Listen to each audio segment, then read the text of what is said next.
God logic defense. Farid responds. Here I am, Lord, send me. Obliterates. Did I stutter?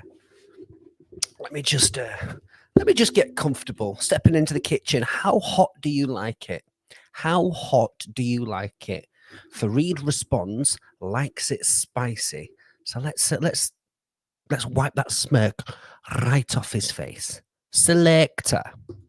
So in today's video, we're going to be going through a clip in which Avery has a discussion with a Muslim where he tries to prove to him the reliability of the Gospel of Matthew. How That'll do. That'll do. Check one. Avery. Love. Here we go. I don't know if you've heard of this gentleman before. Let's do this. Bing, bada bang, bada boom, bosh. Chuck Missler, The Genealogy of Christ. Author Chuck Missler. When we go back to the birth of Christ and his genealogy, it is full of surprises. It is protected with a security system written into the text. There is an authentication code which acts like an automatic security monitor, and it watches every little letter of the text. The system never wears out, and it's been running continually for several thousand years. This is the fingerprint signature of the author and its designer to avoid compromise. 7's in the Bible. 7 occurs in over 600 passages in the Bible. Many of them are implicit. Some of them are very overt. Some of them are very structural and hidden under the text. Underlying the heptadic 7-fold structure of the text can serve as a fingerprint of the author. To illustrate this, are you sitting comfortably? Because it's going to get good. Try create a fictitious genealogy. This can be a genealogy of anyone, but there are a few rules. Have I got my little bell today? There we go. Let's go. The numbers of words you use must be divisible by 7 exactly. The number of letters you use must be divisible by 7 exactly. The number of vowels must be divisible by 7 exactly. The number of consonants must be divisible by 7 exactly. The number of words that begin with vowels must be divisible by 7 exactly. The number of words that begin with consonants must be divisible by 7 exactly. Now, if you have one rule, you have one chance in 7 of getting it right. If you have 2 rules, you just do it by random chance. You have one chance in 49 of getting it right. But now we have a few more rules. The number of words that occur more than once must be divisible by 7 exactly. Occurring in more than one form must be divisible by 7. Occurring in only one form must be divisible by 7. Oh, and just a few more rules for your genealogy. The number of nouns shall be divisible by 7 exactly. Only 7 words shall not be nouns. The number of names shall be divisible by 7. Only 7 other kinds of nouns are permitted. The number of male names shall be divisible by 7. And the number of generations shall be divisible by 7. Okay, that's probably enough rules. This is the description of the genealogy of Jesus Christ found in the first 11 verses of Matthew. You're going to get cooked. Sorry. Go check this out on khouse.org. Proofs in pudding. Descriptions below. Where were we? Oh, and all of this has to be in the Greek language, which is probably the most precise, rigid language ever written. And each letter has its own Greek alphanumeric number. Ship. Okay.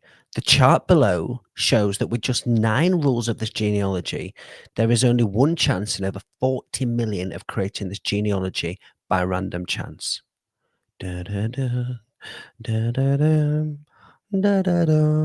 Now, as amazing as that is, there is even more. In the rest of Matthew 1, there are 161 words, and they also maintain a very elaborate heptadic structure underneath the text, 7-fold. How long would it take for someone to construct such a genealogy? Assuming they will work 8 hours a day, 40 hours a week, 50 weeks a year, and have 2 weeks off for Christmas, there will be 2,000 hours, man hours per week, or 120,000 minutes per year. The number of attempts needed, if this is randomized, will be 7 to the 9th power, or 79. That would be over 40 million attempts. Say it would take the average of 10 minutes to try one draft. That would be 403 million minutes. This little project will take about 3,000 years of work. This is laid out just one demonstration that anyone who would say that the probability of this happening statistically randomness is incredibly naive. Thank you, Chuck. Some scribes didn't sit down and go through these calculations to make them come out that way. The discoveries were actually made by Dr. Ivan Panin. He is famous for this very thing. The heptadic structures underline the biblical text. Dr. Panin was born in Russia in 1855. Immigrated to the United States at an early age and graduated from Harvard with a PhD in mathematics. In 1882, he became a Christian when he discovered the heptadic structure of the text. He spent the remainder of his life, 50 years, generating 43,000 pages of discoveries, and he went to be with the Lord in 1943. 2 genealogies. The Bible provides us with 2 lengthy genealogies of Christ. Matthew, as a Levite, focus on the messiahship of Jesus, that he traces the legal line of Abraham, thought to be the first Jew, through David, then Solomon, the royal line, to Joseph, the legal father of Jesus. Matthew 1 to 17, and the husband of Mary. Luke, as a physician, focused on the humanity of Jesus. He traces the bloodline from Adam, the son of God, versus, and the son of Adam. And once Luke gets to Abraham, the genealogy is identical to Matthew up to the house of David. Then Luke goes from David through Nathan and a different son of David to Mary, the mother of Jesus. Luke 3:23 to 38.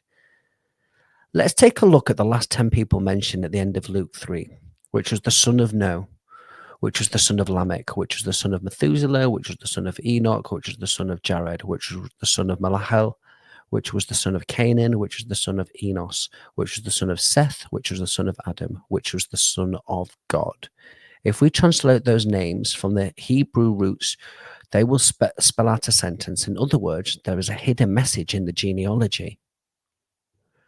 Adam, Seth, Enos, Canaan, Malahel, Jared, Enoch, Methuselah, Lamech, Noah.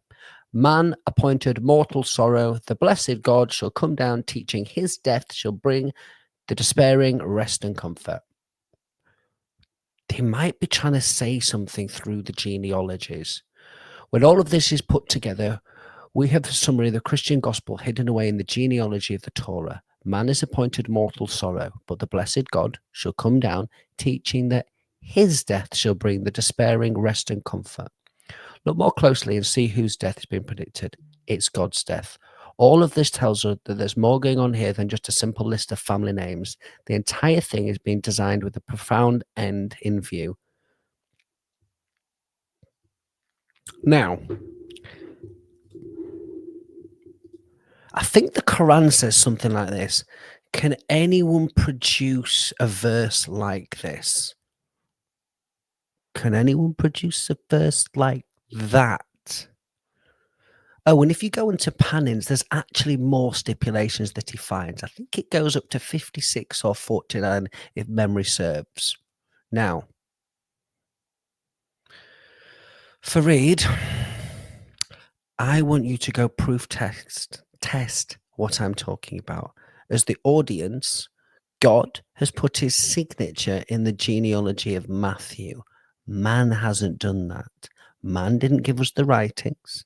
It wasn't passed through an angel, through Muhammad, through all his scribes. Then Uthman burnt them up. And then you've got the Qurats and Arufs and all these different nonsenses and missing verses and this, that, the other. You've got a signature showing that the author is from outside of time, space, and matter, because he knows the beginning from the end. This is a you problem, not a me problem. That says to the Muslim cat, I'm here, I am Lord, send me. Have a great day. God bless, like, subscribe, and share. Peace. Oh, and the link below to check it out, I put them both in the description. Bye.